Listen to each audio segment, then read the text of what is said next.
malam semua para pencinta seni. Hari ini kita bersama perupa Kang Rahmat Jabaril. Kang, sehat Kang? Sehat, alhamdulillah. Jadi kita akan ngobrol-ngobrol, mungkin random ngobrolnya ya. Bagaimanapun seni itu adalah jiwanya bangsa, begitu. Betul, ya? Setuju. Kang Firil ya? Yes, Jiwanya bangsa, jadi kita nggak mau senjakala terjadi di jiwanya bangsa, kan? Iya, keren sekali itu. Dulu kalau kita punya Wes Rendra yang terus membakar api, ya, membakar api bangsa ini. Nah, kita nih hari ini gimana, Kang Firil? Ya. Bangsa ini gimana nih hari ini nih? Ya, jadi oke, sebelumnya ini kawan aku dekat sekali dengan beliau. Beliau adalah salah satu, bukan aja sebagai seniman perupa, tapi salah seorang demonstran juga. Demonstran. Jadi aku taunya Kang Rahmat Jabaril Solimer. Kalau aku boleh introduce soal Rahmat Jabaril. Oh iya dong. Jadi lu tadi pembawa acara lu. Rahmat Jabaril itu yang ku tahu dan ku kenal dari sejak awal itu adalah salah satu gegeduk, dulu namanya itu masih ingat ya, Gerbong Bawah Tanah. Iya. Ya kan? Gerbong Bawah Tanah itu tahun 80-an tuh lumayan populer. Jadi kalau Anda di Bandung tahun 80-an itu gerakan-gerakan berkesenian secara underground itu banyak sekali, dan salah satunya itu adalah gerakan berkesenian yang dilakukan oleh kelompok Gerbong Bawah Tanah. Gerbong Bawah Tanah ini adalah kumpulan perupa, ya, perupa yang dia sering melakukan advokasi pada masyarakat, sering melakukan gerakan, sering melakukan perlawanan juga. Nah, ini adalah Kang Rahmat Jabaril. Nah, tapi kemudian setelah waktu berlalu, rupanya pencerahan sudah mulai nampak semakin kuat ini ya, Kang Jabaril ya. Ada pendewasaan. ada. Kang Jabaril. Ya. Tadi kita diskusi tadi bahwa kalau kita lihat dulu bahwa sebenarnya kan abad pencerahan itu ketika muncul revolusi Renaissance, ya kan? Ya. Ketika waktu itu seluruh otak manusia tuh dikooptasi oleh gereja, tiba-tiba didobrak dengan kekuatan pikiran gitu, pencerahan. Nah, terus kemudian kita harus ingat bahwa waktu itu juga gerakan filsafat juga muncul, ya kan? Nah, ini yang kemudian kupikir ini harus ada pencerahan buat teman-teman. Apa korelasi atau adakah kelindan antara kesenian, terus filsafat dan humaniora? Apa kelindan atau ada nggak kelindan dari tiga itu? Iya, tentu ada ya, karena memang konstruksi dari seni itu sendiri sebetulnya pertama filsafat, konstruksinya itu filsafat, kedua estetika, ketiga etik estetik, gitu. Etik estetik itu keterampilan yang kemudian bisa jadi musik, bisa jadi rupa, bisa jadi macam-macam, menjadi sarana kehidupan. Tapi itu semua bermuara dari filsafat. Gitu. Tetapi kemudian filsafat sendiri juga tidak akan mungkin tumbuh begitu saja, kesadaran itu, karena filsafat kan bicara tentang kesadaran, tanpa ada korelasi dengan persoalan kemanusiaan. Gitu. Terjadinya revolusi misalnya di Eropa gitu ya, ataupun misalnya revolusi di Indonesia, itu kan berangkatnya dari persoalan kemanusiaan, sehingga kemudian melahirkan sebuah kesadaran. Dari kesadaran itu melahirkan sebuah yaitu yang dikatakan filsafat itu. Kesadaran itu kan filsafat. Jadi dia mempertanyakan persoalannya, sehingga kemudian ini benar nggak? Ini benar nggak? Ketidakadilan, rasa sakit itu benar nggak gitu loh? Itu kan dipertanyakan dalam filsafat tuh.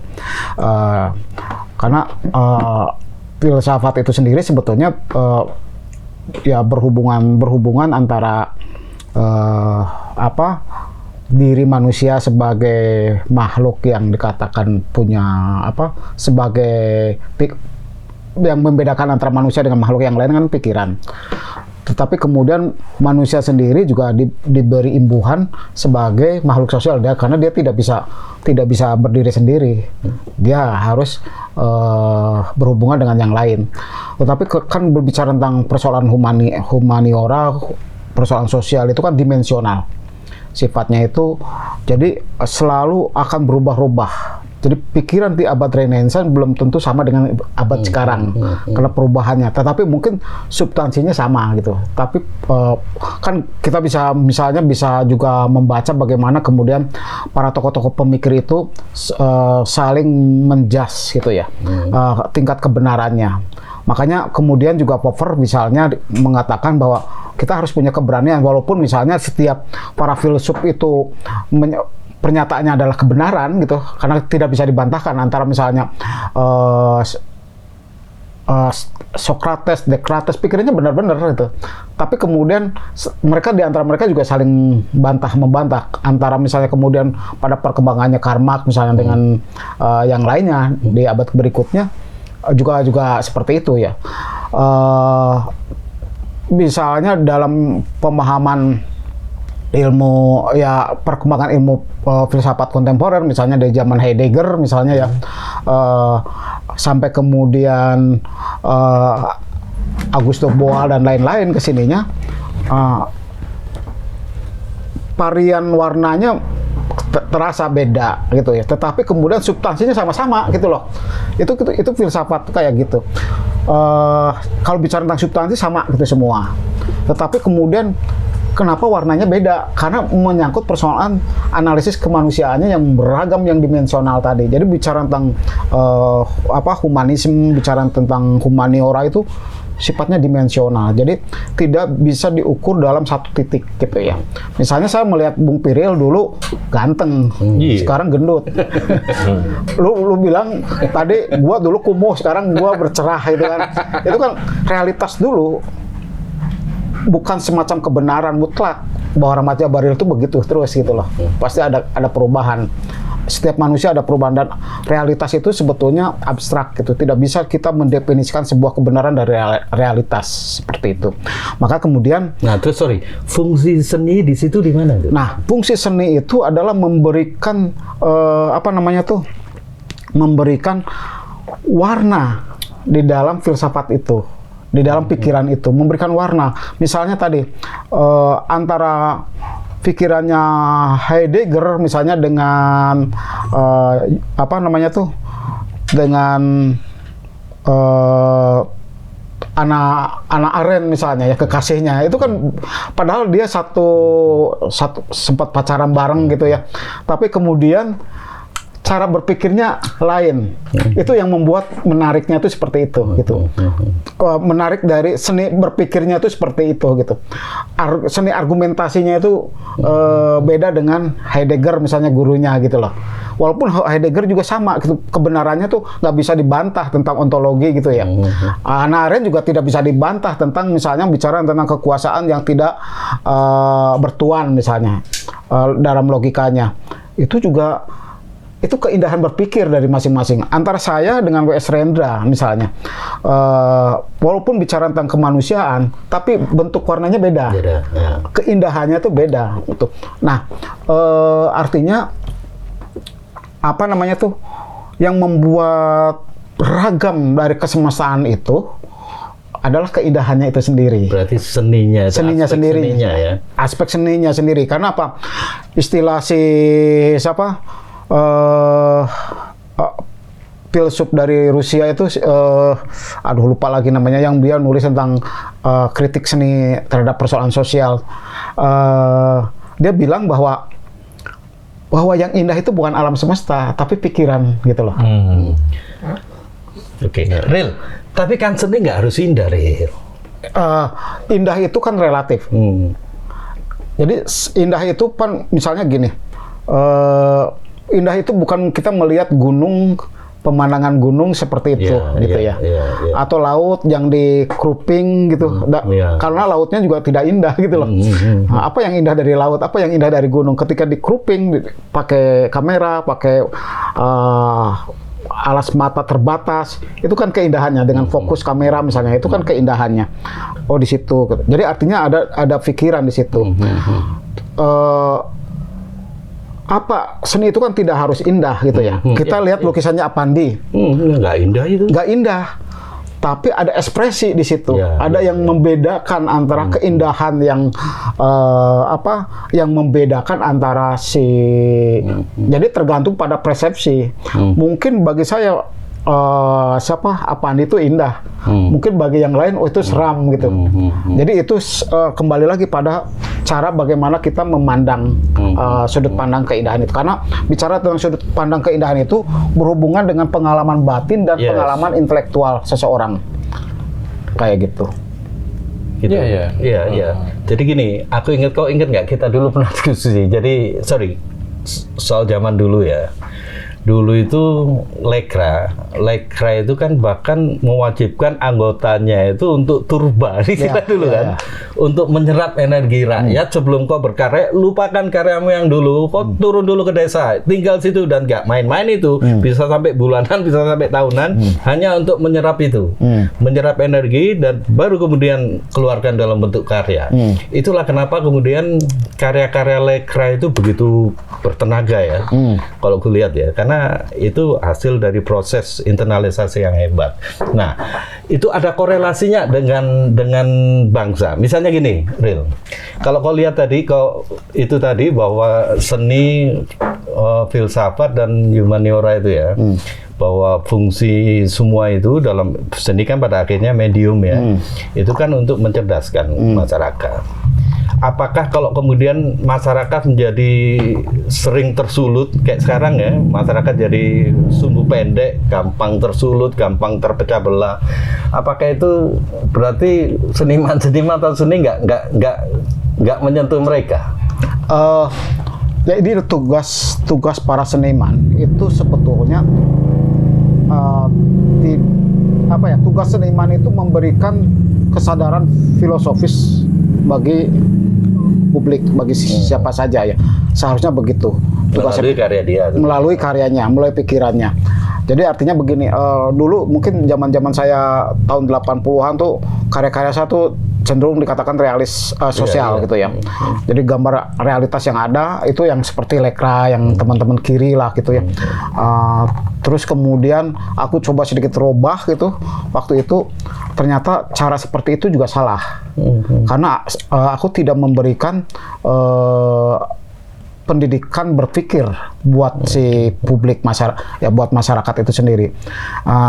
Karena tugas si seni itu tidak hanya sekedar dia menyampaikan suara penderitaannya, tapi juga kita harus memberikan kontribusi pikiran, memberikan edukasi pada masyarakat dengan cara masyarakat itu berpikir. Maka waktu itu tahun-tahun 98, 99 lah, masa-masa reformasi, gambar saya itu beda dengan teman-teman seniman taring padi. Gerbong bawah tanah tuh. Taring padi Jogja ya? Ya, kalau taring padi kan apa itu, nggak tahu. Grup seni kayak gerbong bawah tanah. Cuma kalau taring padi itu Joko Peki. Joko Peki. Ya. Kalau Joko Peki Lekraknya. Kalau ini taring padi itu generasi kesekian. Artinya memang dia alirannya ke kiri. Ke kiri. Apa, Tono aja? Ya, Tono, banyak lah teman-teman di situ. Nah, dia lebih bicara tentang gambaran-gambaran masyarakat secara umum kayak gitu, tentang penderitaan. Realitasnya gitu. Seperti itu. Nah, kalau saya nggak waktu itu, saya lebih menggambarkan, makanya gaya gerbong bawah tanah waktu itu cenderung abstrak ekspresionis. Jadi kita mengangkat jiwa-jiwa perlawanannya, bukan cerita tentang rakyatnya itu. Ini kita harus lawan gitu. Itu yang membedakan. Makanya ada pertanyaan dari teman-teman, kok gambarnya beda dengan yang Lekra gitu loh, beda dengan yang taring padi misalnya kita beda, kita tidak mau misalnya ya kita udah tahu lah masyarakat kayak gitu ya. Tapi bagi kami apa yang kita harus lakukan gitu, yaitu dengan perlawanannya seperti apa? Kita memberikan dalam konteks seni simbol-simbol yang mereka juga harus berpikir gitu loh. Ada rasa-rasa yang rasanya oke sama kita, karena kan kita turun di jalan segala macam. Nah kemudian kita eksplorasi ke gambar, ke lukisan. Puisi-puisi kami kan juga agak susah dipahami secara ini, beda dengan Wes Rendra langsung plek gitu. Kalau Rendra kan agak pamflet. Kalau Kalau puisi saya agak cenderung simbolis. Padahal berangkatnya dari perlawanan, dari persoalan sosial yang saya hadapi gitu. Jadi ada proses perenungan di sana. Jadi ada kontemplasi gitu. Ketika kita ditekan oleh senjata, lawannya tuh dengan kontemplasi gitu. Jadi tidak dengan pamflet kayak gitu. Itu yang membedakan. Itu pilihanmu berarti. Pilihanku dan kemudian lebih milih itu, tapi nggak seperti Renda milih. Berarti itu pilihan itu dia ya. Okay. Kayak gitu. Nah, itu yang bagi aku ini penting. Nah, lalu kemudian perjalanan berikutnya, bagaimana pikiran-pikiran itu diterjemahkan lagi dalam gerakan sosial. Nah, makanya kemudian aku bikin kampung kreatif, bikin sekolah bikin sekolah gratis. Nah, itu implementasi dari pikiran tadi. Karena apa? Nah, kenapa kita bikin sekolah kreatif, sekolah gratis, kampung kreatif? Sebetulnya kita melakukan perlawanan terhadap sistem pendidikan. Sistem pendidikan di Indonesia yang cenderung yang cenderung pragmatis. Karena musuh utama dari dunia pendidikan itu pragmatisme, vandalisme, dan birokratisme. Itu musuh utama dari dunia pendidikan. Tapi itu dipakai oleh sistem pendidikan kita. Nah, sampai sekarang loh para dosen vandalisme, birokratisme, dan pragmatisme. Itu musuhnya pendidikan. Gitu. Tapi itu dipakai justru oleh dunia pendidikan kita. Akhirnya apa? Menciptakan budaya masyarakat pada waktu itu, ya mungkin sampai sekarang, bahwa hidup itu harus bersertifikat, bukan keterampilan, keahlian gitu loh. Bukan tangan yang jago, yang piawai, yang mumpuni gitu pikirannya, keterampilannya, tapi yang dilihat tuh profil dan sertifikat. Gitu. Nah, itu pragmatisme. Jadi kalau gua kuliah bukan nyari ilmu, nyari kertas gitu. Nah, itu pragmatisme. Vandalisme jelas itu udah kita lihat kalau dalam sistem pendidikan kita ya, kalau kita sekolah ini nilainya jelek, ini bagus.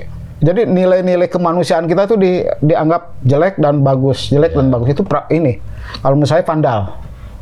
Itu jadi merusak gitu ya, merusak sistem nilai-nilai kemanusiaan. Justru berangkat pendidikan itu bukan itu, tapi potensi apa yang ada pada siswa itu, apa yang perlu digali dari potensi siswa itu.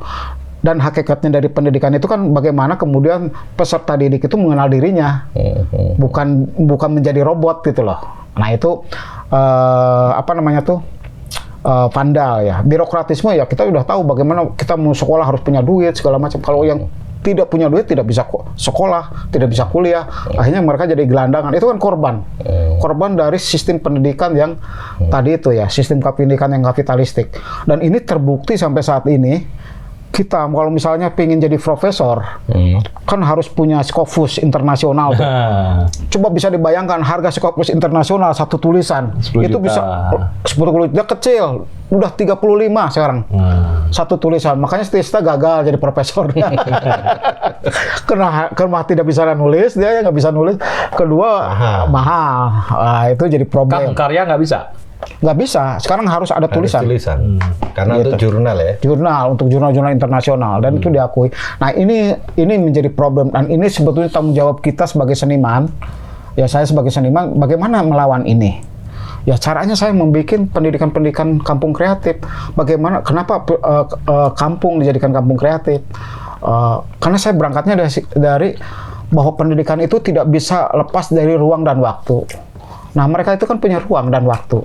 Kenapa mereka nggak dikenalkan pada ruang dan waktunya? Kok bikin pendidikan alternatif kesenian itu untuk melawan pendidikan formal? Nggak naif itu? Sepertinya naif, tapi kemudian itu udah dirasakan oleh publik, oleh masyarakat. Dampaknya dari pendidikan itu apa? Mereka bisa mengenal. Sampai contoh ya, warga. Saya daripada jual tanah, ini kan tanah leluhur kami, kenapa harus dijual? Rumah itu harus jadi ruang pendidikan. Rumah itu bisa tempat belajar. Rumah itu jadi tempat membangun perekonomian. Kalau istilah Iman Soleh kemarin tuh di orasi dia itu, rumah itu harus bertumbuh. Iya. Artinya kan dia harus bertumbuh dari berbagai ya. Iya. Rumah itu harus jadi tempat di mana kita membaca dunia, kan gitu. Itu tugas kita tinggal di rumah. gitu. Bukan rumah itu jadi ruang bukan apa ya, ruang pragmatisme. Bahwa orang datang ke rumah hanya untuk tidur, istirahat, udah tidak berpikir bagaimana rumah itu. Itu gerakan perlawananmu itu sudah mulai tahun berapa? Udah kok mulai tahun masuk berapa ya? Masuk ke tahun? Dulu kan perlawanan. Dan sama siapa aja kok? Kan dulu zaman gerbong itu perlawanan langsung. Jadi sifatnya tuh langsung melawan pemerintah gitu ya. Jadi berhadapan langsung. Jadi gerbong bawah tanah ini emang demonstran dulu itu, demonstran.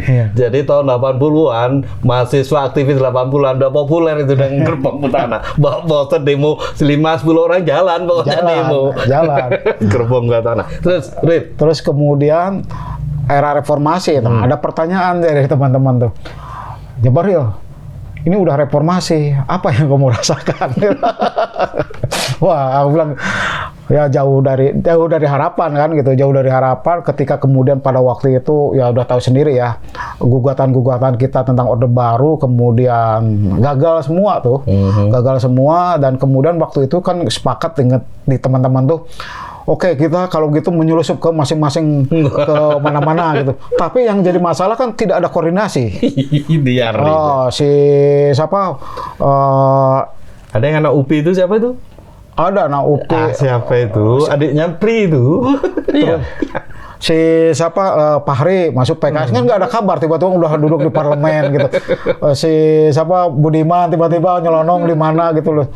Kan kita jadi terus setelah itu nggak ada kabar lagi kan gitu dari teman-teman tuh. Akhirnya saya sejak 99 waktu zaman Gus Dur, saya memilih pada waktu itu ke teman-teman zamannya Bondan presidennya Gus Dur waktu itu. Saya bilang ke Bondan, Marsilam waktu itu saya ingat tuh ke teman-teman pro demokrasi, saya akan memilih balik Lampung, saya bilang tinggal di Bandung, dan saya akan mencoba mengadvokasi karena apa? Kesadaran demokrasi itu belum terbangun dan belum bertumbuh di masyarakat, kesadaran demokrasinya. Kita udah sekian tahun kan gitu, sejak zaman penjajahan kolonial sampai ke Jepang, sampai ke zaman Soekarno mau ngebangkitkan, tiba-tiba jatuh lagi.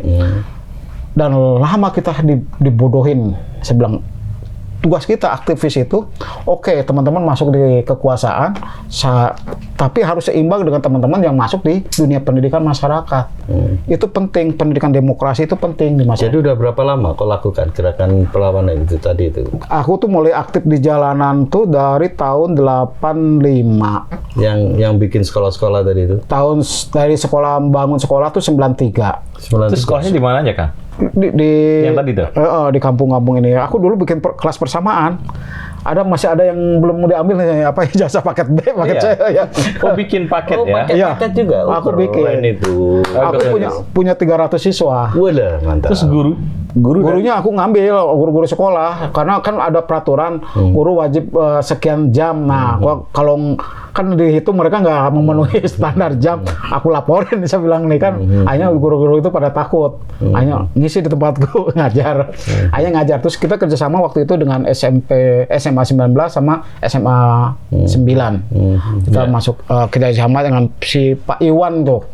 Iwan dari pagi, kerjasama dengan mereka, karena persyaratan untuk bikin kelas persamaan itu kan harus ada 3 kelas persamaan, perpustakaan, sama bimbel. Ketiga-tiganya ada. Jadi aku kelasnya ada. Kelasnya kamu dapat dari mana? Ruangannya ada hibah atau dari? Enggak, sewa. Aku ngontrak. Wih, mantap. Aku ngontrak 2 tempat. Duitmu dari mana tuh, Ril? Ya Malak. Malak. Malak aku teman-teman. Saya bilang kalau enggak gua gorok lo pikiran lo, saya bilang gitu. Kayak gitu ya. Jadi nggak ada pilihan karena aku nggak ngerti, aku nggak pandai bikin proposal. Dan itu siswamu 300 itu? 300 siswa. Dan mereka sudah pada lulus. Dahsyat. Nah, begitu lulus habis, persamaan sampai apa? Pakai C. Pakai C. SMA itu tinggi itu. Iya. Pakai C. Itu masih ada beberapa yang belum diambil. Dan itu aku tertarik ini. Itu kebanyakan siswanya apa? Latar belakang itunya? Gelandangan atau apa? Orang banyak sih. Waktu itu kan 2002, 2003 aku ngurus anak jalanan. Tapi kemudian terlampau banyak NGO yang ngurus anak jalanan, jadi seolah-olah kesan rebutan. Saya bilang, wah dulu sempat ramai. Anak merdeka Sirait. macam-macam kan, akhirnya aku mundur daripada gua ngerebutan yang kayak gini-gini kan, jadi akhirnya ribut sama teman sendiri, nggak enak kan gitu. Akhirnya aku memilih untuk masuk ke kampung-kampung, kayak gini, Ciroyom gitu ya, Lewi Panjang, Cicadas gitu kayak gitu, masuk ke kampung-kampung, terus bagaimana membangun kampung itu menjadi tadi pusat kegiatan-kegiatan budaya di masyarakat itu. Jadi, nah terus setelah itu dari situ kelihatan tuh banyak kan mereka juga yang tidak sekolah gitu ya, rata-rata kan banyak anak-anak jalanan tuh sumbernya dari kampung-kampung itu. Kan gitu. Tinggalnya di situ. Tinggalnya di kampung-kampung itu. Nah lihat bahwa mereka keseharian ya. Tapi ngajak mereka untuk duduk manis itu nggak susah itu. Yang biasanya liar itu. Awalnya sih susah, tapi kalau kita ngikutin irama mereka lama-lama juga ngikutin gitu. Jadi polanya kayak gitu. Jadi konsep pendidikan aku itu pakai konsep Ivan Illich gitu. Wah, Ivan Illich bebas dari sekolah. Ya. Nah, terus konsep pembelajarannya jadi menggunakan bahasa mereka. Bukan bahasa aku yang tadi ngomong itu, susah kalau gua ngomongin itu ke mereka. Jadi caranya ya kalau dengan anak jalanan ya dengan gaya bahasa mereka. Tapi paling tidak mereka memahami apa yang dimaksud dengan pikiran mereka sendiri. Nah, itu yang sehingga waktu itu aku tuh diculik oleh salah seorang kelompok partai lah, saya nggak perlu saya sebutkan partainya. Tiba-tiba aku didatangi lagi jalan, terus diajak proyek untuk mendidik anak-anak jalanan. Katanya ada dananya. Nah, saya bilang saya tidak berani dan saya tidak mau memaksa mereka untuk harus dimasukkan ke pesantren gitu. Saya nggak mau. Bukan tugas saya itu. Di pesantren. Ya, jadi anak jalanan itu diarahkan untuk pesantren. Saya bilang saya tidak begitu metodenya. Justru metode saya itu bagaimana mengajarkan mereka mengerti tentang jalanan. Jadi belajar matematika dari jalan, belajar bahasa dari jalan, sampai belajar bebunyian dari jalan. Itu saya ajarkan ke mereka caranya. Misalnya kalau nyanyi jadi penyamin jalanan itu bukan lagu melankolis. Tapi lagunya itu harus berangkat dari masalah. Iya, harus berangkat dari persoalan jalanan itu sendiri. Misalnya apa? Kita inventarisir tuh bunyi-bunyi yang ada di jalan. Bunyinya klakson, terus apa lagi itu. Nah, bunyian itu dibikin nada gitu loh. Nah, itu yang namanya seni jalanan itu. Penyadaran rakyat tuh ya. Iya kan? Sekolah rakyat dengan literasi macam-macam. Iya. Kan? Sekali juga pengorganisasian rakyat. Iya. Mantap itu. Terus misalnya belajar matematika, berapa kendaraan angkot yang lewat, itu hitung berapa ini. Nah, itu belajar matematikanya dari situ. Hanya anak-anak tuh belajar dari situ. Terus belajar gambarnya, jangan kalian gambar gunung, sini nggak ada gunung. Ini ada kehidupan. Nah itu, jadi aku mengajarkan tentang pikiran mereka berpikir dari realitas yang mereka lihat, dari persoalan humaniora tadi. Iya, itu kita tahu itu. Nah, akhirnya kemudian tahu. Nah, dari situ mereka harus berpikir apa? Muncul kreativitas itu dasarnya dari situ. Nah, misalnya konsep, makanya dulu yang aku bina itu muncul musik Tatalu. Musik Tatalu itu dari aku tuh dulu. Tatalu itu, iya. Keren itu. Apa gimana? Musik perkusi dulu. Perkusi itu kan Tatalu terkenal itu, Mel. Tahun 2002 tuh kita. Sekarang mahal sekarang tarifnya itu Tatalu. Itu nggak tahu dulu itu aku udah teman-teman tuh. Tatalu. Dengerin suara ini apa? Oh ini pakai ini, pakai jreng gitu kan. Kalau di jalan tuh kan noise tuh. Tiba-tiba sepi, tiba-tiba noise. Nah itu kalau direpresentasikan ke bunyi itu kayak apa sih gitu loh. Akhirnya mereka belajar, terus akhirnya jadilah musik. Nah teater juga gitu. Aku dulu bikin teater jalanan, main di trotoar, trotoar kayak gitu. Teman-teman, jadi Bandung ini unik. Jadi boleh ku bilang bahwa Bandung ini adalah kota sejuta sanggar. Ya kan? Ya. Kalau Anda lihat di Bandung, kampung-kampung kecil itu 10-20 orang punya sanggar. Kang Jabaril, jelasin soal itu. Ya, Kenapa Bandung begitu banyak sanggar? Kayak di kampung ini ternyata banyak sanggarnya itu. Ya, ini yang kemudian aku gelorakan kemarin baru aku keluarkan statement karena berdasarkan pengalaman, riset gitu ya. Ya pengalaman maupun dari berbagai diskusi tentang kesenian di Kota Bandung. Dan kenapa Bandung sebagai kota kreatif ya? Karena memang dari dulu juga orang-orang Bandung itu anak-anak mudanya kayak gitu. Karena kenapa begitu? Pertama hampir cekungan Kota Bandung itu dikelilingi perguruan tinggi, gitu. Itu tercatat dalam data kami itu ada 167 perguruan tinggi yang ada di Kota Bandung itu, swasta maupun negeri dan berbagai jurusan. Setelah itu kita punya ruang-ruang taman-taman. Terus kemudian apa namanya tuh? Sanggar tadi itu memang warisan dari orang tuanya gitu ya. Walaupun perlahan seni-seni tradisi itu ada yang bertahan, ada yang menipis, tapi kemudian kesenian-kesenian modern kontemporernya kan tumbuh. Dan kecenderungan Kota Bandung itu selalu menerima kebudayaan atau kesenian dari luar. Karena memang konsep kotanya kan konsep kota terbuka. Jadi resiko konsep kota terbuka itu selalu akan menerima irisan-irisan kebudayaan dari luar. Tetapi yang menariknya itu bisa dieksplorasi gitu oleh masyarakat kota. Baju Barbie terkenal itu di Bandung, di seluruh dunia gitu loh. Itu daerah Pagarsih itu yang ininya. Jadi termasuk dulu ya bola gitu ya, bola sepak bola itu kan dari Cibaduyut dulu tuh yang bikin dulu terkenal. Kenapa Bandung banyak sanggar seperti itu? Kayak misalnya di tempat Akang ini ada nggak sanggar sini? Iya, dengan sendirinya waktu saya pertama datang ke sini itu tahun 2003 ketika saya mencoba advokasi ada potensi apa di dalam kampung ini, saya gali-gali, Pak dulu di sini ada wayang golek. Ya udah kita hidupkan, ada pencaksilat, ayo. Akhirnya banyak sekali di sekitar sini aja tuh ada wayang golek, jaipongan, seni rupa, musik, ada musik dan bambu. itu hidup semua. Hidup semua. Ini teman-teman ini Dago Pojok ya lokasinya. Iya, Dago Pojok. Ya, dan coba kita datang ke tempat lain juga sama. Pak dulu di sini ada cerita pasti. Apa dulu di sini ada ini, ada kesenian ini, ada kesenian. Tapi tentu pasti senian tradisinya dulu yang diceritakan dan mereka selalu senang dengan bicara itu. Kayak gitu. Nah, kembali kenapa tadi ya karena akarnya Kota Bandung itu dari mungkin para masyarakat urban di Jawa Barat ini datang ke kota ini selalu membawa nilai-nilai itu gitu loh, nilai-nilai kesenian itu. Contoh lah Dago Pojok itu dulu lahirnya Dago Pojok itu kan sebetulnya berangkat dari pabrik batu nih di sini. Pabrik batu awal-awal pembangunan di wilayah Bandung Utara, zaman kolonial pada waktu itu. Pabrik batunya di sini. Nah, mereka Batu apa, Kak? Batu pecah. Oke. Batu pecah. Nah, orang-orang split. Nah, orang-orang tuh kerja di situ. Kerja di situ, makanya penduduk di sini itu 3 keluarga besar. Yang penduduk aslinya itu. Jadi mereka kerja di situ. Terus kemudian pada peristiwa Bandung Lautan Api mereka hijrah balik lagi ke kampungnya, terus balik lagi membawa saudara-saudaranya di sini. Nah, kemudian setiap tahun si punya pabrik batu itu selalu bikin acara tahunan, itu festival seni. Jadi memang hidup ya. Kesenian itu memang hidup dari dulu juga sudah ada. Yang tradisional. Tradisional itu. Dulu bahkan banyak sanggar di sini. Ada Dan sanggar sampai sekarang masih hidup itu. Ada, pewaris-pewarisnya masih ada. Pewarisnya masih ada. Ada celempungan, ada karinding, ada sampai sekarang. Pencaksilat Buhun ada di sini.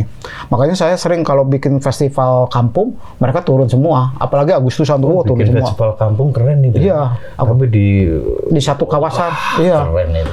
Nah, waktu di Cicadas juga begitu. Ketika saya masuk ke Cicadas, saya pikir daerah Brong ya. Ternyata pas ngomongin tentang seni tradisi disentuh itu. Tidak ada si ini dong, Asep Berlian ya. Sekarang Asep Berlian di Lembang. Oh. Itu Ganjar Nur sekarang. Ganjar Nur, musisi itu balada. Ya, aku masuk di kampung dia. Masuk ke sana itu muncul tuh kesenian, ada macam-macam ibu-ibunya, terus ada calung, ada silat. Memang kuat tradisi itu di Bandung tuh. Cuma jadi sebenarnya akar seni masyarakat Bandung itu kuat ya. Kuat. Yang paling seru sebenarnya dari seni itu selalu beririsan dengan nilai-nilai. Jadi kita tidak sadar itu masuk di nilai-nilai itu. Itu yang menarik. Dan itu menjadi kehidupan. Karena memang warisan dari nenek moyangnya bahwa seni-seni zaman dulu itu kan persembahan. Iya. Jadi mereka tuh berangkat dari ketulusan berkesenian, bukan karena pentingan. Tetapi kemudian pada zaman Orde Baru itu jadi komoditas gitu loh. Hanya bahkan bukan jadi komoditas, jadi alat aja, alat kekuasaan kan, jadi sarana hiburan. Kalau mau peresmian hiburan kayak gitu. Jadi bukan sebagai alat strategi kebudayaan, tapi hanya makanya zaman itu dikerdilkan kan kesenian. Makanya kita dorong kepada pemerintah pusat supaya dibentuk undang-undang untuk melindungi kesenian-kesenian itu. Makanya lahirlah Undang-Undang Pemajuan Kebudayaan nomor 5 2017 tuh. Sekarang PPKD Kota Bandung itu paling tebal tuh laporan kebudayaannya untuk ke pusat. Real. Kesenian itu kan paling tidak ada dua ya, seni tradisional sama seni kontemporer. Seni kontemporer itu kalau dalam versi tradisionalnya itu tunil, tapi kalau dalam versi kontemporernya itu kan teater. Gitu. Nah, di Bandung ini kan sebenarnya ada Universitas Teater ya, yang sudah ini ya tua ya. Tapi aku lihat kok kayaknya geliat teater di Bandung kok kurang dibanding sama Jogja, banding sama kenapa tuh?